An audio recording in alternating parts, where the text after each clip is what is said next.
Right here we have the 74th Pennsylvania Volunteer Infantry Regiment, which started out in September 1861 as the 35th Pennsylvania. This is the regiment of my father's German immigrant ancestors from Birmingham Borough, which is currently the south side of Pittsburgh. Mustered in September of 1861, mustered out August of 1865. I have three direct ancestors that served in this regiment, and I will be pointing them out later on in the video, but for now, what I'm doing is I'm highlighting the colonels, the majors, all of the higher officer ranks in the regiment. But as you can see on the wall, I don't know if you guys are ethnically savvy with your names, but you could probably guess there's a lot of German last names. Well, that is because this is known as a segregated German regiment.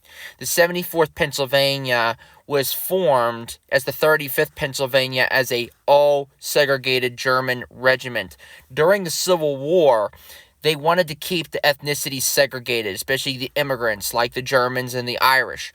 You could not put these guys in with the Native Americans or the assimilated American citizens. If you put them together, you're going to have chaos. Plus, another reason why you have to segregate the Germans especially is because most of the Germans didn't know English. They might have had broken English, they might have known some, but they weren't fluent.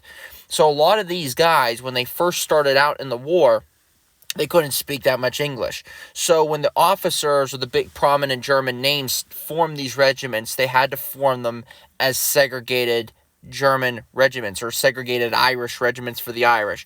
And as for the 74th Pennsylvania, my ancestors and their German comrades, Deutsche Kameraden, they served together for many, many years, from 1861 to 1864. That's when my ancestors left the regiment in 64, right before the war ended.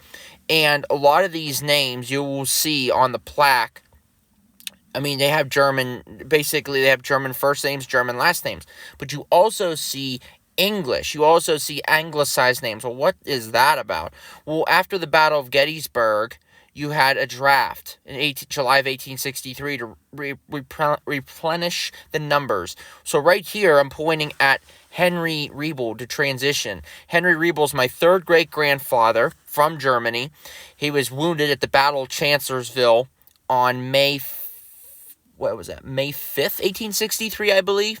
Yeah, he was wounded and then put into the 16th Veteran Reserve Corps after his wound. He was in Company G. First started out in Company K from Birmingham Borough, which is the south side of Pittsburgh, but then transferred to Company G. I've noticed that a lot of the Germans from Company K were transferred to Company G for some odd reason. I don't know. Don't ask me why. But so a lot of these Germans fought in many of the prestigious battles, but they got a bad rap after the Battle of Chancellorsville for being the cowardly Dutch. They were basically thrown under the rug after the Battle of Chancellorsville because they ran, because they were flanked. They were completely surrounded by Stonewall Jackson's corps. They completely enveloped and blitzed the 11th Corps, which the 74th was a part of, and the 11th Corps basically turned tail and ran, because what else are you going to do when you have a superior force running at you? Well, they were scapegoated because of that embarrassing loss, thanks to General Oliver Otis Howard and General Hooker and their incompetency.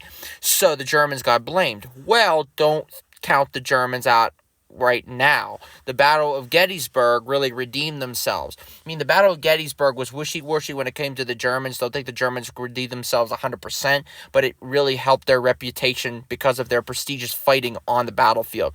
Right now, we have Company K. This is the regiment of my fourth great-grandfather and third great-uncle.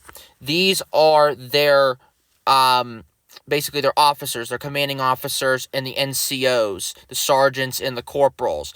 A lot of these guys were Germans that came to the south side of Pittsburgh, or aka Birmingham Borough, from Germany. Most of them were neighbors with my ancestors. Right here we have Henry Christian, my fourth great-grandfather, served in 3 years of the war, never wounded actually, but served in the Battle of Gettysburg.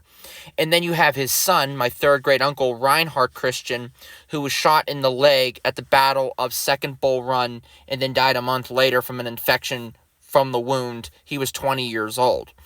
So these are all of the names of the comrades of the company. So these guys have immediate relations, basically social friendship relations with my ancestors because they were neighbors from Birmingham Borough. Not only because they were Germans, but also they were from the neighborhood, which is what we call, like my dad calls, the south side of Pittsburgh. If you're from the neighborhood, you're basically family. That's how it used to be. But for these Germans, not only fighting in the Civil War, but also living in the same neighborhood, it really solidified their bond.